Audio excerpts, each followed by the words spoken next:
happy that he could be here with us tonight. So please give a warm welcome to Senator Patrick Colbeck.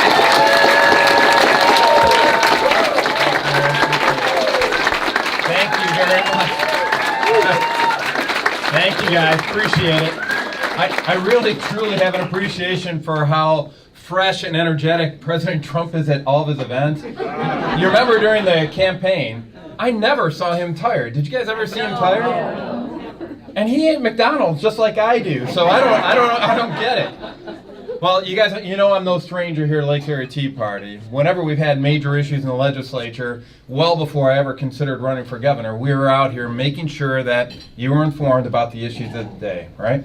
Whether it was Medicaid expansion, whether or not it was that stupid gas tax increase, or whether or not it was Common Core standards, we were all talking through the issues together. Now I'm running for governor. It's a little crazy here. This is a much different environment for a much different race from anything that I've run before, and it takes a lot of energy.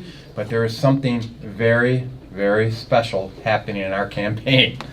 And it has to do with the people that are in this room. All right? We've got folks going off and creating their own Colbeck for Governor t-shirts. Do any of the other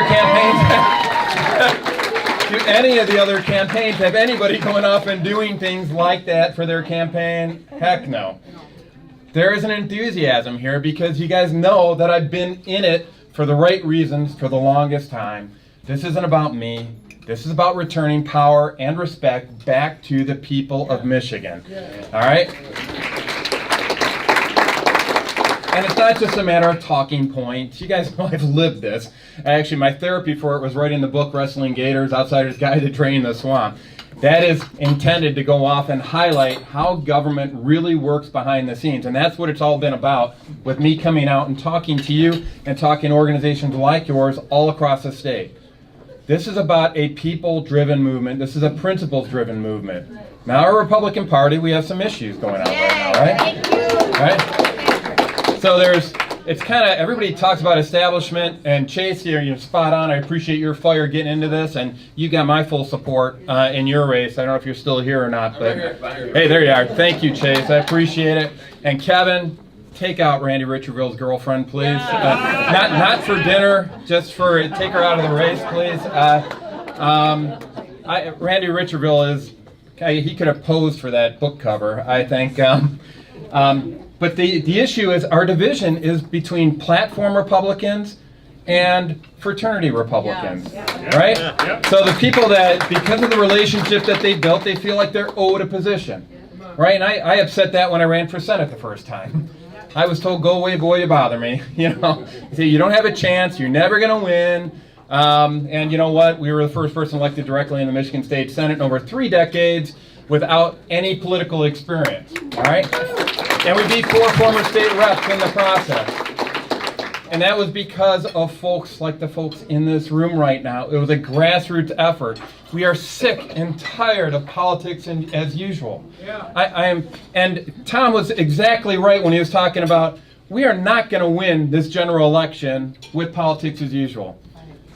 We have to be bold. We have to paint in bold colors, not pale pastels.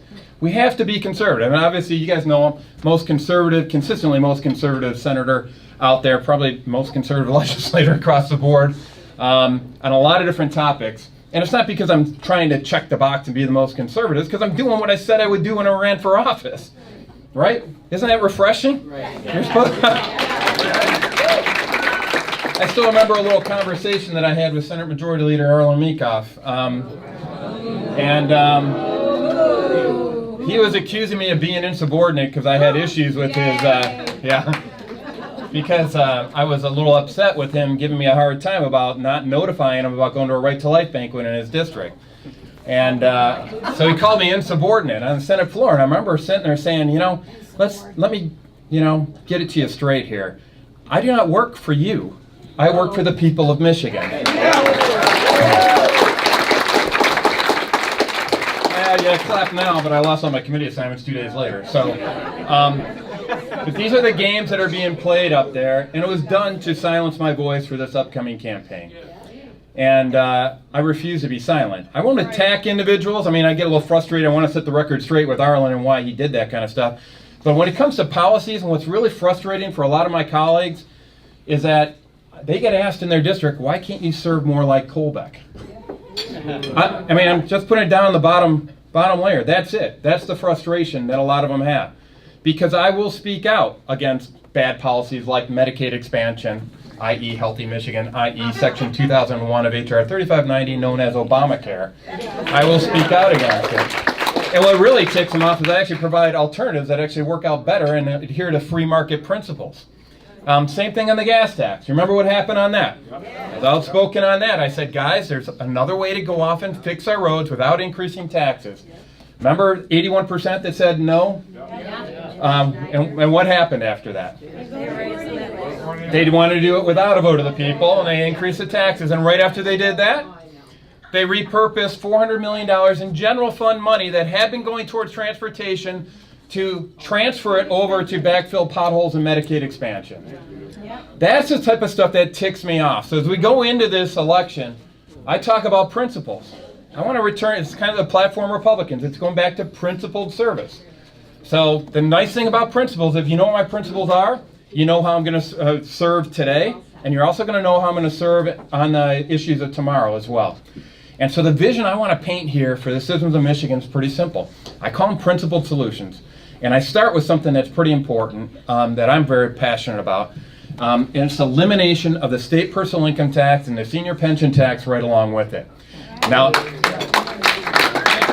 a lot of people say, oh, that's impossible. You know, I'm running against some guy who's going to ratchet it down 0.3%. Woohoo! Thank you very much. But they're saying it's impossible to go off and do this. It's not impossible at all. I've actually outlined exactly how to do it step by step, and it takes leadership. And it takes remembering who is in charge. Who are we actually serving?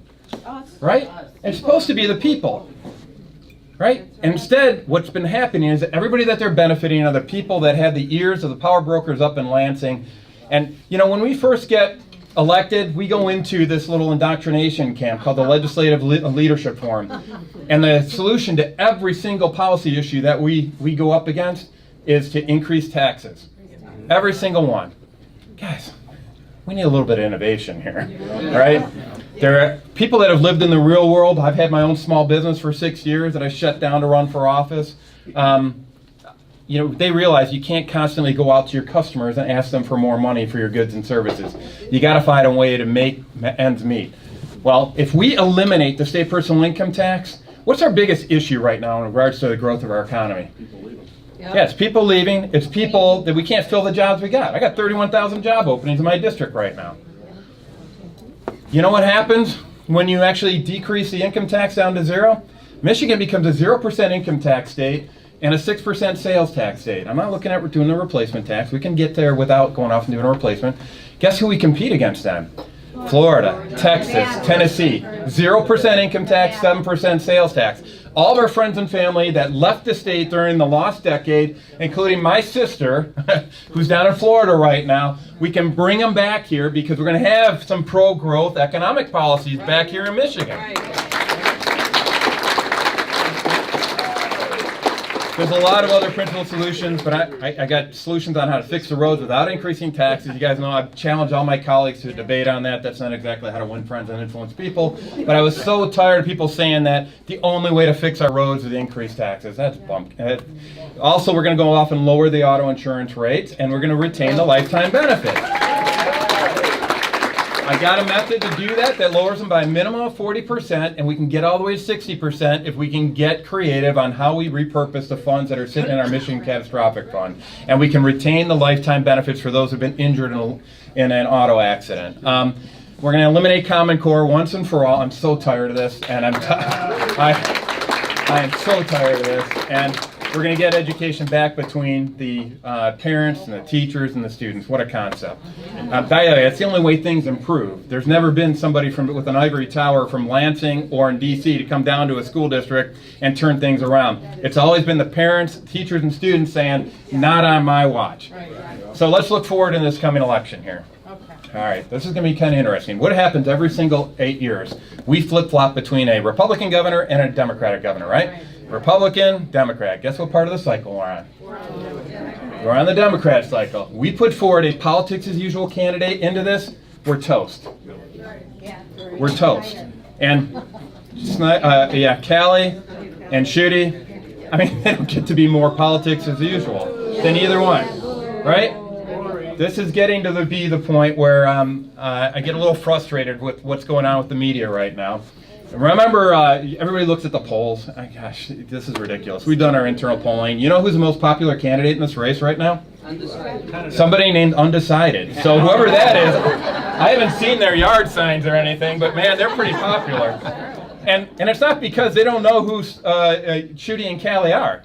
They're statewide elected officials, and the media only talks about them, right? And I'm telling you, there is some interesting things happening inside the media. I was up at the Detroit Regional Chamber conference, and we had a debate up there. And by the way, that is not the conference that I like to go to. I like to go to the ones that's more the grassroots GOP leadership conference. So I took one for the team, folks. And I went up there, and we had this little debate. And before the debate, though, my wife went up to Nolan Finley, one of my biggest cheerleaders out in the press, and said, you keep saying that Colbeck's claims around Al Sayed are unsubstantiated. Well, we have the evidence. I can walk you right through it. And you know what he said? I don't want to hear. And then he went off and asked that question that he did during the debate. Guys, I know for a fact he's working with the Shooty campaign. They're behind the scenes, and he's trying to go off and shape the agenda to go off and fit a progressive set of candidates for this upcoming election. And it gets a little frustrating, right? But you know what? He doesn't change the minds of the people that are in here. People know the truth. When you're an informed voter, you know what's going on, right? I may have to work twice as hard to get out there, but I'm not afraid of a little hard work.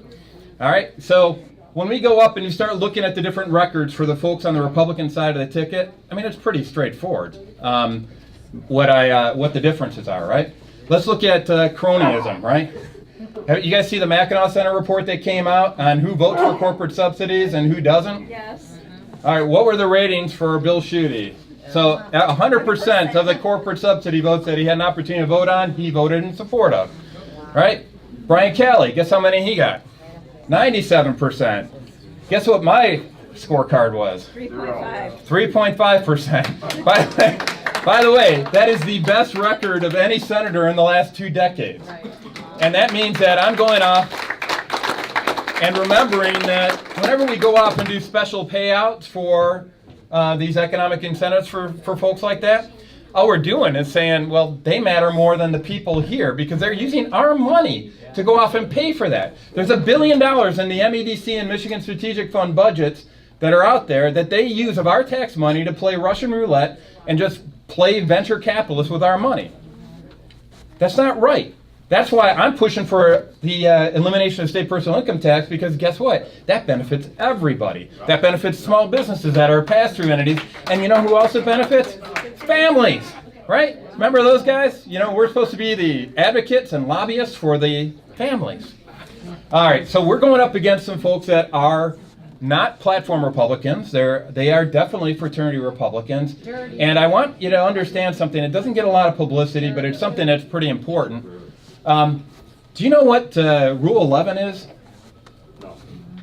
It's for somebody to file for presumptive nominee status in an election. Do you know what presumptive nominee means? They may or may not run.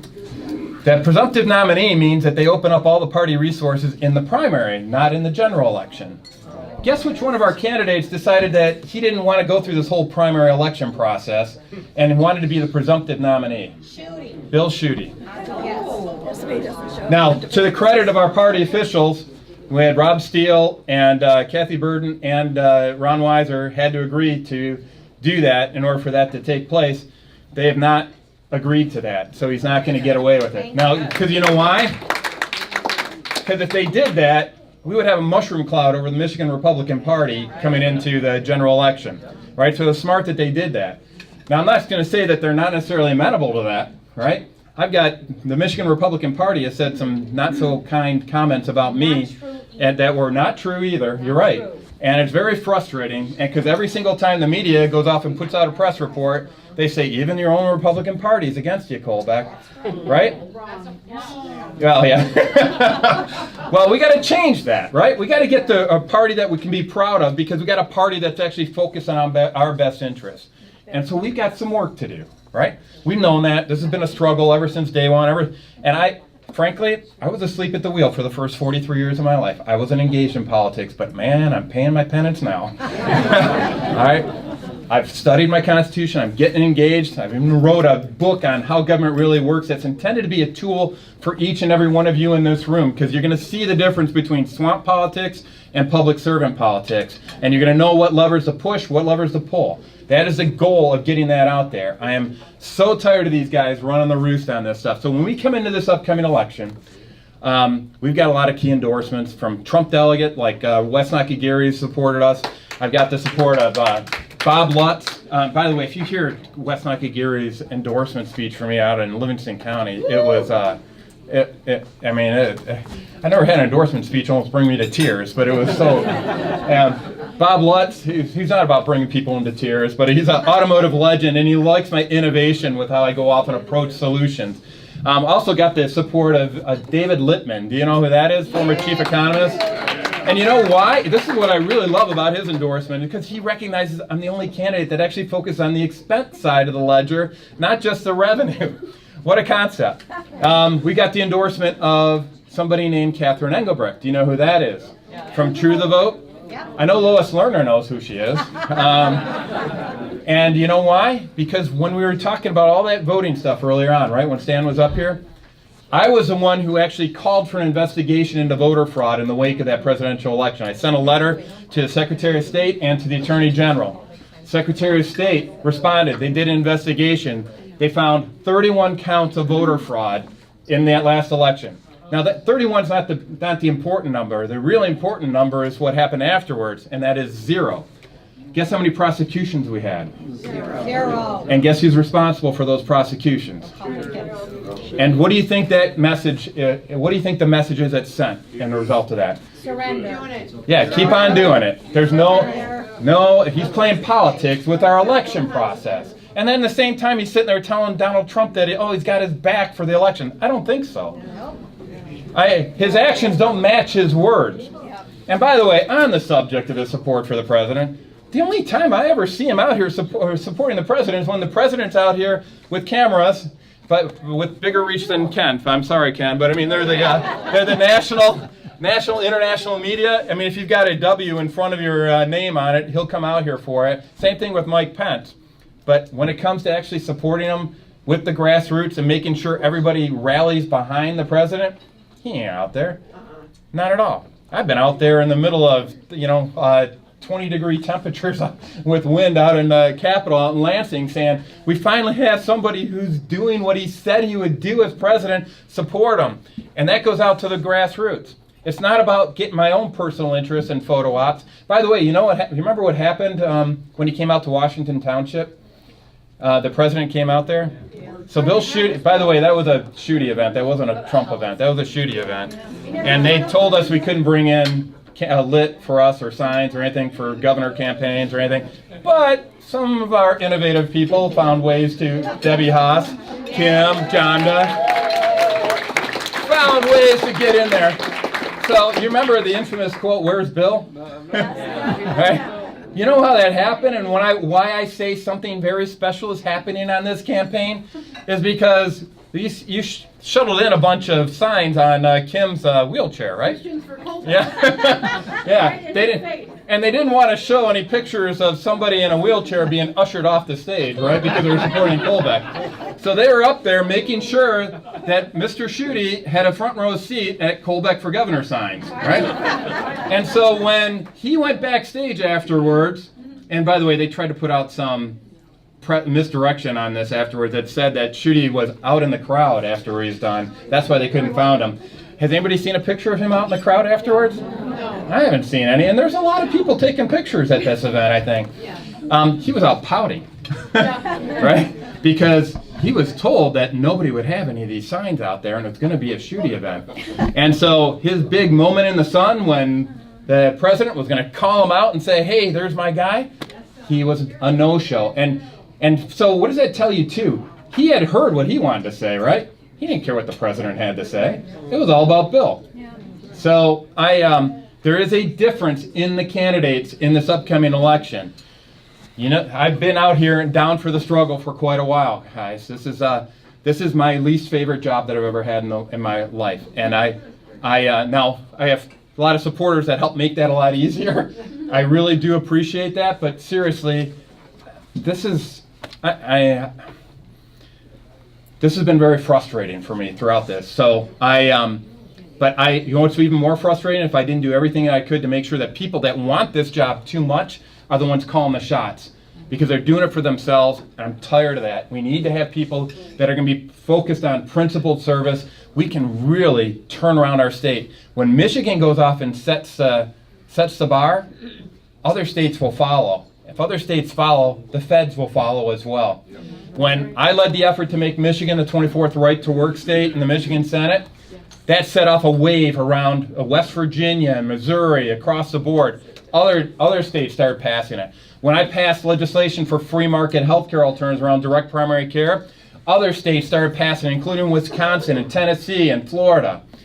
We can be the trendsetter for everybody else, and you want to restore power to the people, not just here in Michigan, but across the country. You need to have somebody that's willing to take principled stands and demonstrate leadership as governor, and not just go along with the flow.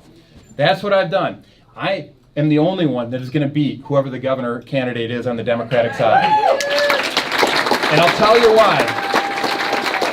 I've taken these principled stands for talking about right to work, right?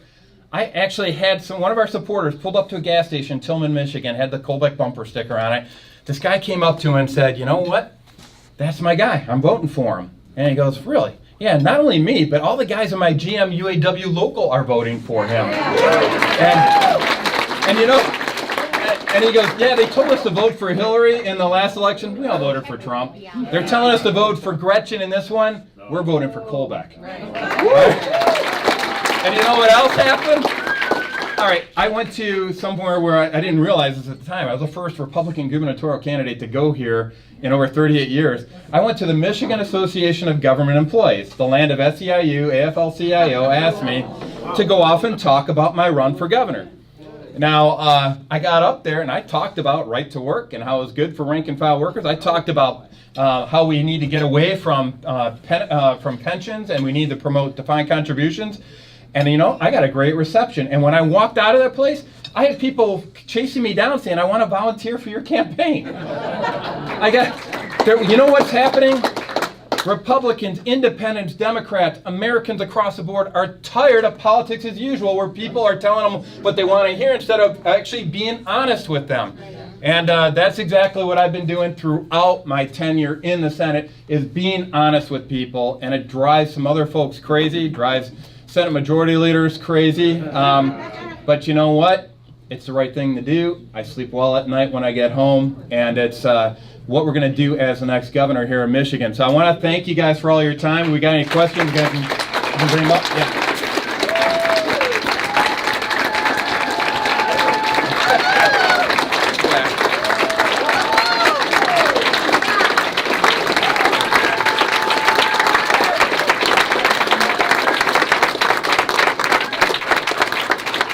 Thank you, guys. That helps put some wind in the sails, too, so I appreciate it. Thank you. Yeah. I'm just hoping when you become our governor, you'll be able to shut down once and for all any chance of Sharia law ever taking. Absolutely. Yeah, she was talking about shutting down Sharia law. I'm the only gubernatorial candidate that has signed the pledge to say we are not going to support Sharia-compliant policies anywhere in the state of Michigan.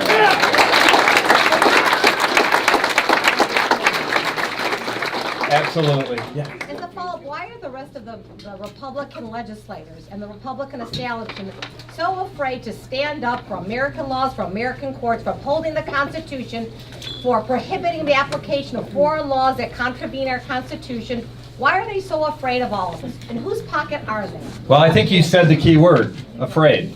This is fear. What happened when I stood up and said, listen, Abdul al-Sayed has very tangible connections to the Muslim Brotherhood, which is a terrorist organization, right? The Muslim Students Association that he was vice president of, was formed in 1963 by the Muslim Brotherhood. Tell the truth. If you look at the people that have come out of this Muslim Students Association, it is a terrorist who's who list. They have Al-Qaeda speakers coming out there. Their creed is, Allahu Akbar, jihad is my spirit, I will die to establish Islam. And when you go off and call them out on this, you get bozos like Nolan Finley and Nancy Kaffer and Stephen Henderson and all these guys going off and doing the bidding of the Democrats to go off and say that you're an Islamophobe. I don't fear anything, guys. That's not the issue. That's what the FBI And they play the religion card, they play the race card. I've already debunked both of those. I got Kamal Salim endorsing me he's a former member of the Muslim Brotherhood. Kamal Salim is not John Smith. That is not you can't play the race card on me. You can't play the anti-Muslim card on me because I'm not the only one calling out the Muslim Brotherhood as a terrorist organization. Egypt, Saudi Arabia, United Arab Emirates, those are majority Muslim countries. So you can't sit there and say it. What I'm concerned about is somebody that wants to undermine our system of government. And that's what the Muslim Brotherhood seeks to do. Yeah, well, they are. And they're using this as an opportunity to go off and play games and get their preferred candidate in there. So it is about fear. It really is about fear. And, one of the verses that I recite repeatedly in this campaign is 2 Timothy 1:7. God didn't give us a spirit of timidity or fear, but one of power, love, and self-control. And I don't call names. I mean, essentially, when you hear somebody calling names like Islamophobe, racist, bigot, all that kind of, they've lost the argument, right? They can't have an adult conversation on it, so they've lost the argument and they've gone down in the gutter real quick. And so think of that. Whenever you hear that with some of these issues, even the stuff coming out of the Michigan Republican Party, make sure you understand that they've lost the argument, or they're either willfully complicit or they're willfully ignorant. Yeah. I had a question. Oh, wait, well. About the colleges. Sure. Can you tell me, please, as governor, what would you do? Because I'm so disappointed and disgusted by the establishment again and the legislatures who control the purse for our public institutions, that they have failed to rein in our public universities, and our college students, our conservative college students who should be guaranteed free speech, are being shunted up. Yeah, I mean, it's a good. It's not just at our colleges; it's in our high schools as well. And conservative teachers are being shut out. I had a teacher that revealed that he was voting for Donald Trump. That he voted for Donald Trump. He was put on 2 weeks suspended pay. And his union, some reason, in a public school out in Taylor. Very frustrating. So it's not, and frankly, that free speech issue applies to what I'm doing, right? So I speak out against them on gas tax increase. I speak out against them on Medicaid expansion. I speak out against them on whatever the issue is, and they try to shut you down. So, I put forward campus free speech legislation. I actually got ACLU, I got them to agree with Goldwater Institute on my legislation. It's being held up by internal politics now. So Rick Jones isn't moving it or anything because Arlen Meekhoff doesn't want him to move it. So as governor, I will be very outspoken talking about free speech. I've also got a resolution to open up the universities to more legislative oversight. Thank so.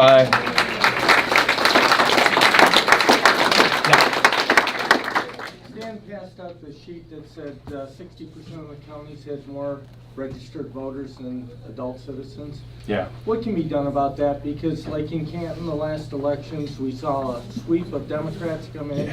It probably was fraud. Yeah. I mean, it's been Republican district for years now. Granted, there's courts of immigration there, but it's like... He's talking about how do you stop some of the voter fraud that's going on right now, and this is complicated. There's a lot of different aspects of this. I can tell you, right in the wake of that election, I went through the Michigan election manual, and I actually died. This is what a geek I am, all right? For those of you who don't know, I'm an aerospace engineer. I converted the election manual into a process flow diagram and I tried to identify where all the weak points are, because when I worked on space station, I did a lot of failure modes and effects analyses. So I wanted to identify where are we susceptible. And there are certain control points in the process that you got to ratchet down. So, for example, when we were doing the recount, we identified that the poll book actually had 306 votes on one that were in the poll book, but when you actually looked into the machine, there was only 50 ballots, right? That's a no-no. All right, and because they're disconnected, you can't do a recount on it because it's incorrect. So one thing is to address the recount law. That's part of it. But the other part, frankly, is I actually want webcams over each one of the control points. And so if you can make it so you can't read what the ballot is. This is going through, all right? So there's some sensitivities on this. But I want so if somebody wants to remotely monitor this and you see some hanky-panky, you send in police officers with the poll watchers to go off and verify what's going on. So that's one thing. But ultimately, we got to clean up the voter data and so I've got 62-year-olds at West Quad at University of Michigan that are in the voter rolls. That's what I've been told.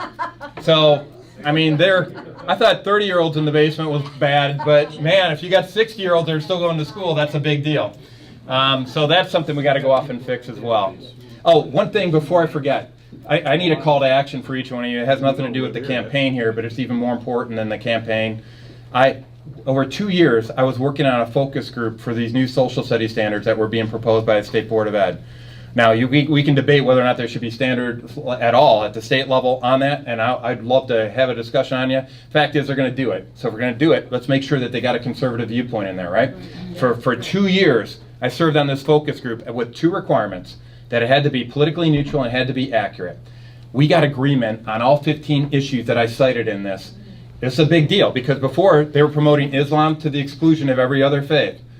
All right, now we got it balanced out with Christianity. They're promoting progressivism to the exclusion of conservatism. They're promoting LGBT rights to the exclusion of religious conscience rights. All right, we got agreement on all this stuff now, but they're ticked off, frankly. I was outnumbered 20-1 in these discussions, all right, from a worldview perspective. Judge Warren, if you know who Judge Warren is, he was helping me out on this quite a bit, and we had some other folks helping out early up front the first couple sessions, but for 2 years I was involved in this. We got something that I believe is politically neutral and accurate, and I need you to help defend that. There's a series of public forums that are going all across the state. We need to be very vocal in defense of these standards, all right? Because they're trying, we got some big victories on this, right? One of the areas that we got a victory on is that we're no longer called a democracy, we're called a constitutional republic. And they fought that more than anything. And they fought a term called core democratic values more. They wanted the word democratic in this so bad you could taste it. That is their push. They want it to seem like the only valid American approach to any system of government has the word Democrat in it. And I said, guys, listen, if you want to go off and debate this, tell me what your backup is, what facts support your assertion that we're a democracy. I can tell you we're a republic because of Article 4, Section 4 in our U.S. Constitution. I can tell you from the standpoint of the Pledge of Allegiance and to the republic for which it stands. I can tell you in our Federalist Papers and Ben Franklin coming out of the Constitutional Convention, a republic if you can keep it. What do you got? You know what they came up with? They said, well, that's what's in our textbooks. So we need to defend this ground, all right? I mean, the folks with the opposite worldview, they enjoyed this back and forth. And there's one thing I learned from all this discussion for 2 years. The emperor has no clothes, right? They don't have the data to back this up. Whenever you go off and show them the facts, you got a deer in the headlights, all right? And we need to be fearless in our assertion of conservative values. I'm telling you, if we don't, we're going to go off and get ourselves into trouble. So thank you guys very much for all your help. We'll be out in the back there with the yard signs and anything else you want to help out. Thank you guys. I'm not going to lie.